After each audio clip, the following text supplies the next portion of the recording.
Between the 6th and 10th of August 2011, the district of Tottenham gave way to a series of destructive riots, looting, vandalism and arson. The devastation spread across the country, creating a ripple effect across the globe as people around the world watched the chaos unfold on their TV screens. In flames tonight. New violence and new fires are breaking out after a weekend of mayhem. As ABC's Rama Hassan reports, it was the most devastating uprising the city has seen in years. Shooting tonight, flames across London. You've got people like Tony Blair outright saying that black culture has had a negative effect on Britain. That has to be a kick in the teeth. I mean, to have one race discriminated for the majority of crime in the UK, that can't have anything good to come out of it. In the aftermath, we find ourselves still questioning, who was to blame? Police? The media? Politics? Parents? Who should be held responsible? I'm Giuseppe Gazzano, editor and reporter for the YBN. Over the past few weeks, I've been going from city to city, addressing the teenagers across Britain to see if they feel that their representations have been justified.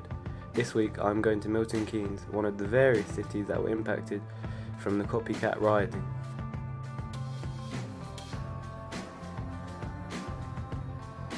It's good to talk to these teenagers face to face, to see what their experiences are, what they're like, and to see the huge differences between their personalities and the huge stereotypes.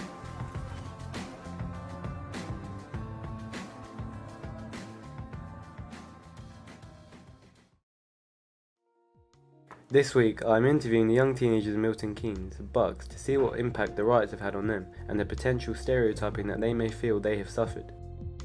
I have arranged to meet with Tommy Giola, a young teenager living in Milton Keynes who I am told is heavily involved with wanting to better himself through his education.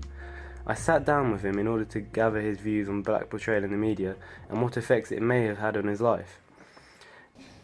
Can I ask what you were doing on the night of the riot? I was at home playing FIFA with my mates, and I didn't really hear about it until my mum told me. Do you think the riots have affected you in any way? Well, I don't think they've affected me, personally. I mean, it wasn't right on my doorstep, was it? Now I read that there was some looting in Milton Keynes. Yeah, I think it happened around Bletchley, and that's not close to where I live. But I guess the guys got arrested anyway. And how would you describe yourself? A guy? A guy? Well, yeah, just like any other teenager. I mean, there shouldn't be a label to define who we are.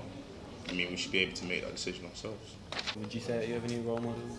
Well, if I had to choose one, I guess I'll choose my family because they push me to get the best grade I can at school and try my hardest in everything I do as well. I mean, there's some footballers I wouldn't mind being like as well. I mean, getting a salary, yeah, a lot of money, you know.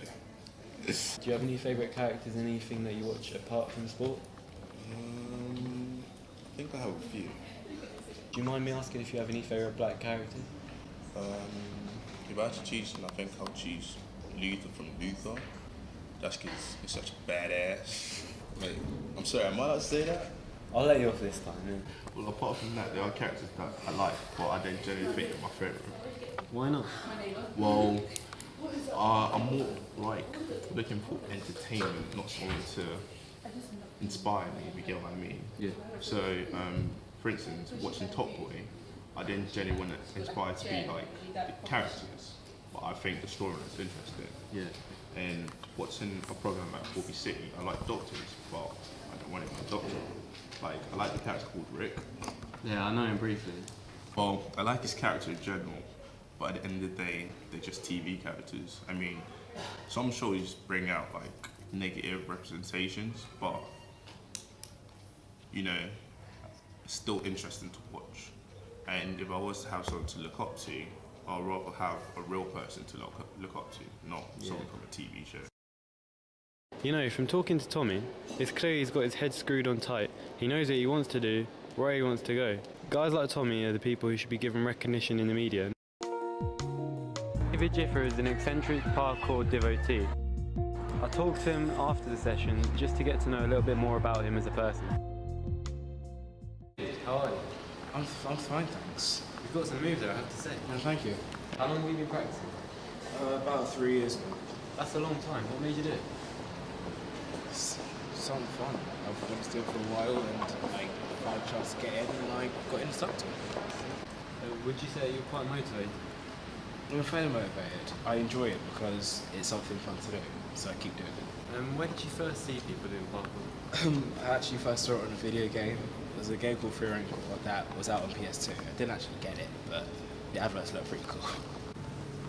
Do all of your friends do parkour? Not many of them. I think it's just me, but they all do their own thing. Do you mind me asking what race those people? That's right. Got some black people, got some white people. There's even a Hispanic kid who's proud of us. Do you feel you're part of the stereotype that the media offers?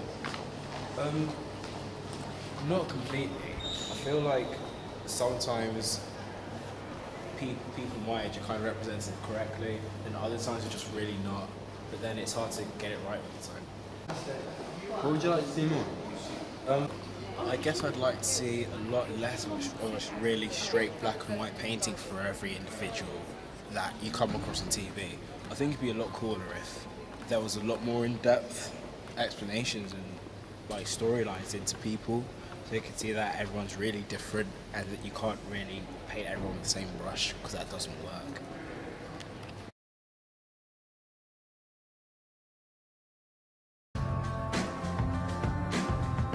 Coming up after the break, I meet a young man who talks to me about life on the street